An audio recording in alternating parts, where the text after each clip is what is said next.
Hello everyone, welcome to my channel. आज हम लोग हिस्ट्री ऑफ इंग्लिश में एंग्लो सेक्शन एज और इसी को हम लोग ओल्ड इंग्लिश पीरियड बोलते हैं। इसका टाइम पीरियड है 450 से 1066। एंग्लो सेक्शन एज नाम क्यों पड़ा? यहाँ पे केल्ट्स लोग रहते थे।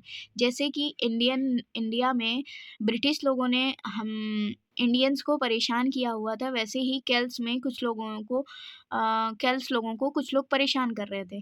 इसलिए इन्होंने एंजल्स सेक्शन जूट्स को बुलाया। एंजल्स जो थे साउदर्न डेनिश थे, सेक्शन जर्मन डच थे और जूट्स जो थे नॉर्दर्न डेनिश के थे। इन लोगों ने लड़ाई की और ये जीत गए। इसके बाद एंजल्स सेक्शन जूट्स यहाँ पे इनके ऊपर केल्ट्स के ऊपर शासन करने लगे। जो एंजल सेक्शन जूट थे, इनमें से एंजल्स और सेक्शन तादाद में ज़्यादा थे, इसलिए इनका नाम एंग्लो सेक्शन एज पड़ा। और इन सब की जो लैंग्वेज थी मिला जुला कर वो ओल्ड इंग्लिश थी, इसलिए इस टाइम पीरियड का नाम ओल्ड इंग्लिश पीरियड पड़ गया। यहाँ के जो फेमस राजा थे वो किंग अल्फ्रेड थे। तो इन्होंने ही सब संग्रहित किया सबको और एक वर्क लिखा Anglo Saxon chronicles king Alfred का। फिर यहाँ के फेमस राइटर थे saint Bede, venerable the Bede the venerable. इन्होंने एक वर्क लिखा ecclesiastical history of English people. ये पूरा पूर्ण रूप से था, इसलिए इनको फादर ऑफ इंग्लिश लर्निंग बोलते हैं। फादर ऑफ इंग्लिश लर्निंग क्योंकि इन्होंने जो भी आजकल हम इंग्लिश में पढ़ते हैं सब इन्हीं की वजह से है। किन की वजह से? Saint Bede venerable the Bede की वजह से है, ठीक है।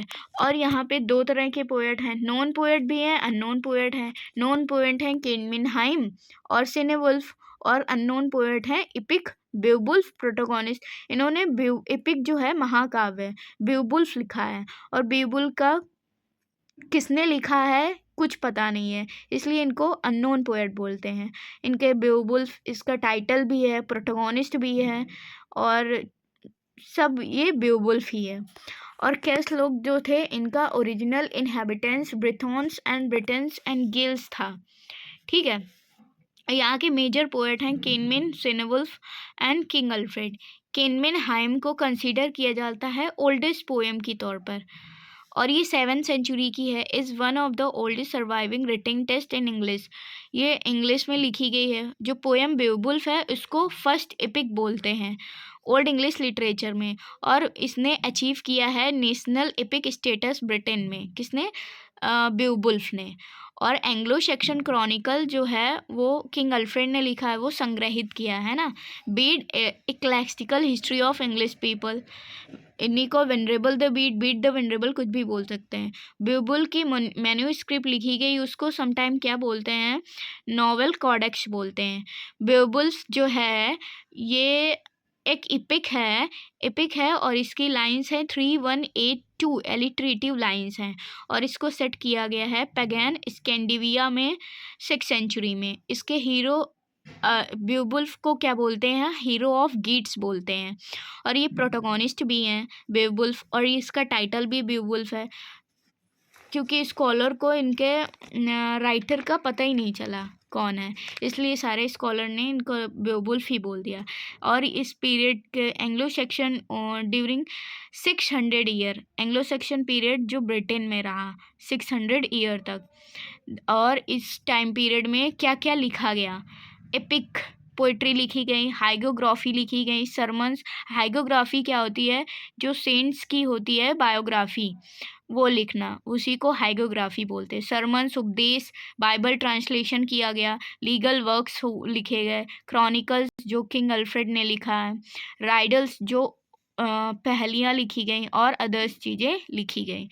एंग्लो नॉर्मन एज आई, मिडिल इंग्लिश पीरियड भी बोलते हैं और एज ऑफ चौसर भी बोलते हैं। इस टाइम पीरियड में यहाँ के राजा थे किंग हेरोल्ड। कौन यहाँ के राजा थे? किंग हेरोल्ड यहाँ के राजा थे। इनसे लड़ने के लिए एक आए विलियम द कॉन्करर, इनको हम विलियम द बास्टर्ड भी बोलते हैं। ये सब जगह ये बहुत सारे युद्ध लड़ते रहते हैं। इन्होंने बैटल ऑफ हेस्टिंग लड़ा है किंग हेरोल्ड के भी 1066 में, और ये कहाँ के हैं? नॉर्मंडी के ड्यूक हैं। ये इनके साथ लड़ते हैं और जीत जाते हैं, ठीक है। और इनकी लैंग्वेज थी फ्रेंच, और किंग हेरोल्ड की लैंग्वेज थी ओल्ड इंग्लिश। इन दोनों को मिला के बनती है मिडिल इंग्लिश, इसलिए इसका नाम मिडिल इंग्लिश पीरियड बनता है। और ये इन्होंने इनके साथ युद्ध लड़ा था और ये जीत गए थे, इसलिए इसका नाम एंग्लो नॉर्मन एज भी है। और एज ऑफ चौसर कैसे पड़ा? जेफरी चौसर इस एज के फेमस राइटर हैं, famous father of English literature भी बोलते हैं इन्हें, फादर ऑफ इंग्लिश पोइट्री भी बोलते हैं इनको, और वेल अनडिफाइल्ड भी बोलते हैं। मोस्ट फेमस वर्क जो है जेफरी चॉसर का वो कंटेम्पररी टेल्स है, और जेफरी चॉसर को बरीड किया गया था वेस्टमिंस्टर एबे पोएट्स कॉर्नर में। सबसे पहले राइटर हैं जिनको यहाँ पे बरीड किया गया है, ठीक है। जेफरी चॉसर के जो कंटेम्पररी राइटर हैं William Langland and John Gower हैं। विलियम लैंगलैंड का वर्क है पायस प्लॉमैन, जो कि पॉलिटिकल एंड रिलीजियस एलिगरी है, और जॉन गॉवर का है कन्फेसो एमिनिटीज, ये इंग्लिश में है।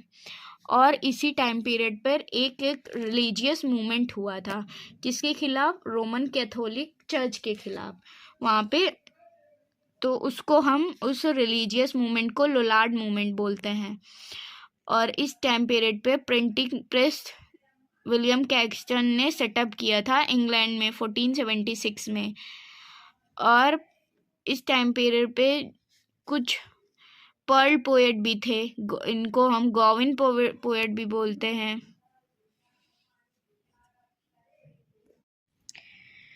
और इस टाइम पीरियड में पर्ल पोएट भी हैं, गॉविन पोएट भी बोलते हैं इन्हीं को, और Pearl, sir Gawain and the green night.